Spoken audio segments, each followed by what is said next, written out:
Kisah kerajaan gaib Laut Selatan memang sudah terkenal dan sangat kontroversial di Indonesia.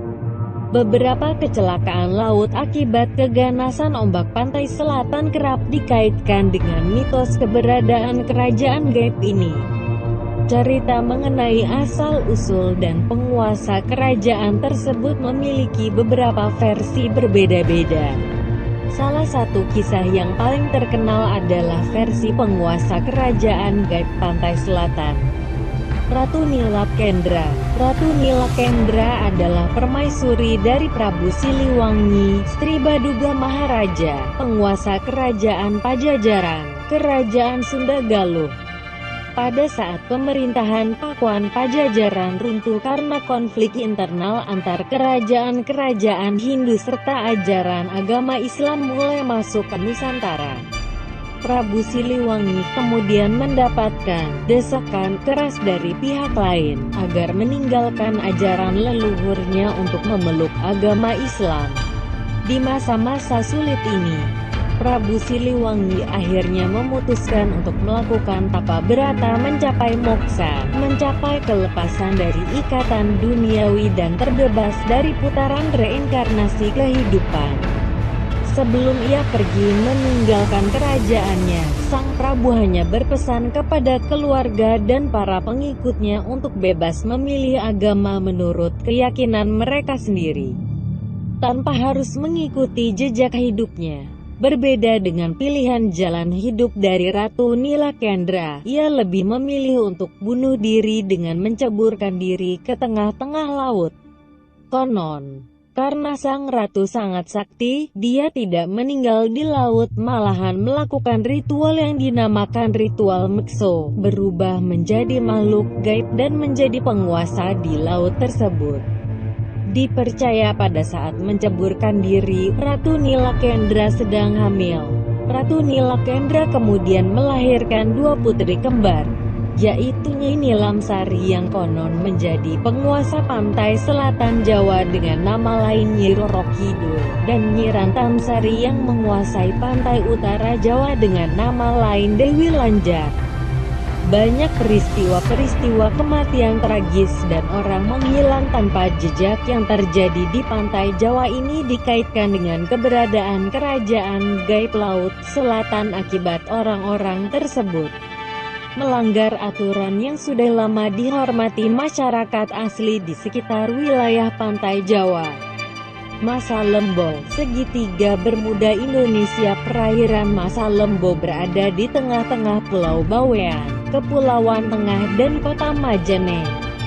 Di tempat ini sering terjadi pertemuan arus laut dengan angin kencang sehingga menimbulkan tekanan hebat yang keduanya menjadi penyebab angin tornado, badai, ataupun fenomena hurricane.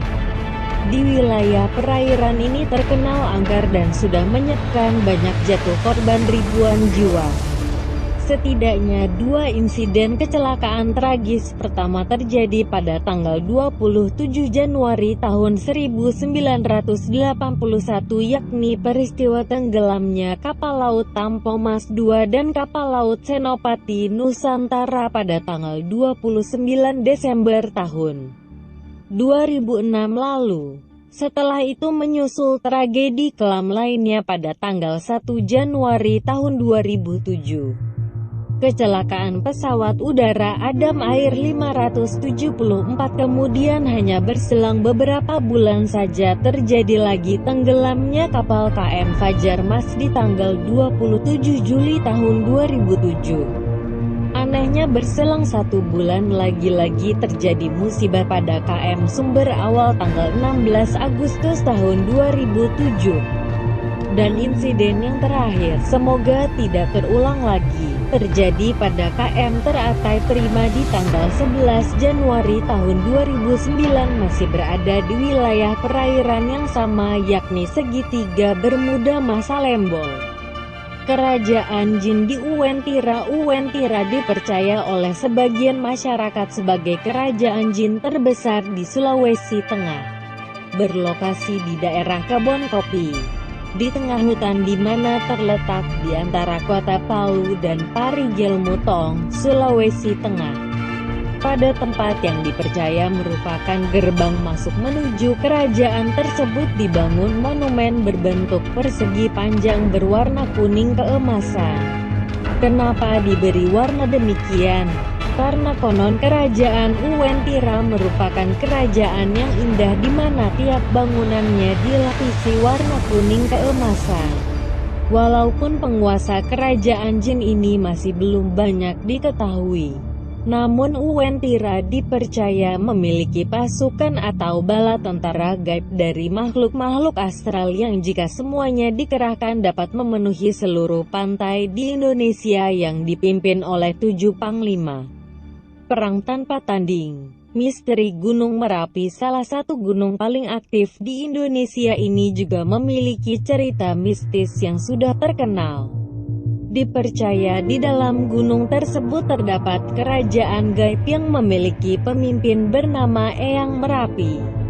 Dahulu kala, kerajaan gaib ini dipercaya membantu kerajaan Mataram dalam memenangkan perang dengan kerajaan Pajang sehingga berhasil menghancurkan sebagian pasukan Pajang dengan menghujani abu vulkanik dari Gunung Merapi. Banyak tempat yang menjadi tempat keramat dan dipercaya sebagai tempat aktivitas kerajaan gaib ini, seperti gerbang utama menuju Keraton Merapi yang berada di Gunung Wuto dengan penjaga gunung yang setia yakni Nyai Gadung Melati yang melindungi gerbang dan daerah sekitarnya termasuk tanaman dan hewan di dalamnya.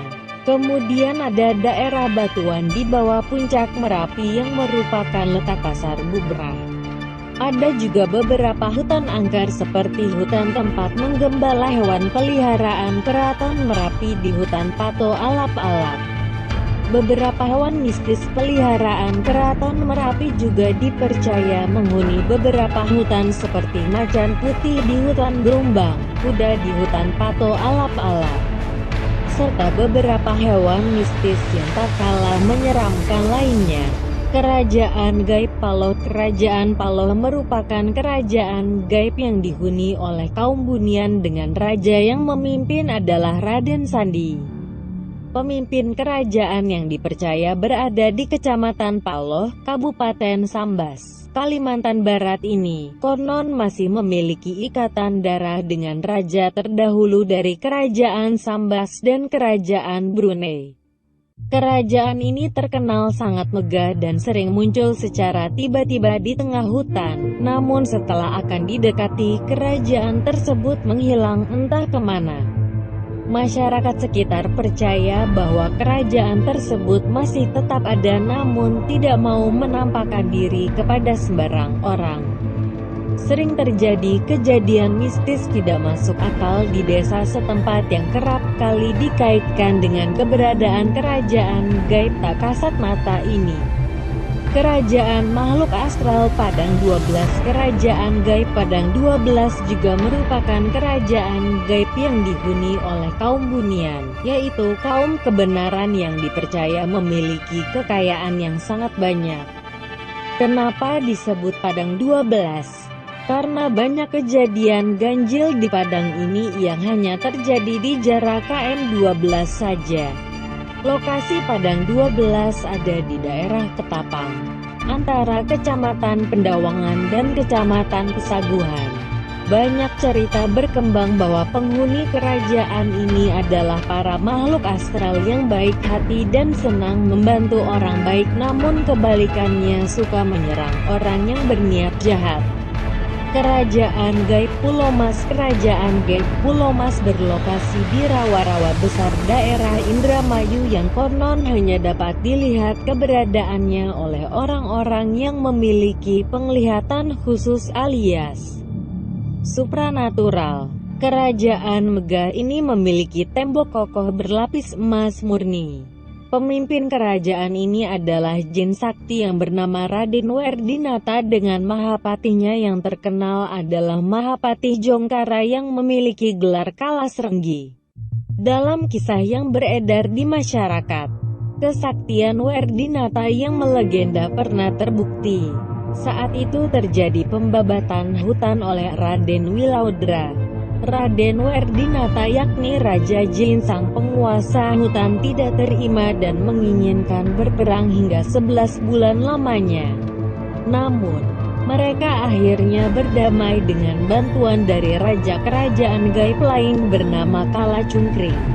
Syarat perdamaian tersebut adalah Raden Wilaudra harus menikahi putri dari Raden Werdinata.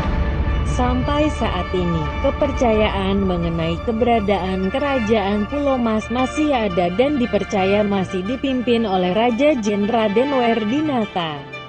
Kerajaan gaib tak kasat mata Alas Purwo. Alas Purwo adalah nama sebuah hutan lindung taman nasional yang berada di Banyuwangi, Jawa Timur. Di Alas Purwo ini dipercaya sebagai tempat keraton alias singgasana kerajaan jin terbesar di Indonesia.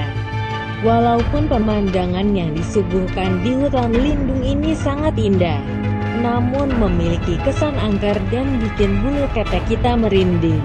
Hal ini disebabkan karena sering terjadi penampakan makhluk-makhluk mistis tak kasat mata di hutan tersebut. Di Alas Purwo ini dipercaya terdapat gerbang menuju dimensi lain dan merupakan tempat berkumpul jin-jin dan makhluk astral dari seluruh dunia. Raja-raja Hindu zaman dahulu yang tidak mau memeluk agama Islam konon melarikan diri dan mencari perlindungan ke Alas Purwo ini juga memasuki zaman modern. Alas Purwo yang memiliki 40 goa, salah satunya yang terkenal adalah Goa Istana, sering dijadikan orang-orang sebagai tempat wingit atau mencari wangsit. Dari pejabat, artis sampai bapak proklamator kita dahulu Bung Karno, katanya pernah juga bertapa dan mencari ketenangan di tempat ini menurut cerita masyarakat asli setempat dan bukan statement dari Bung Karno sendiri.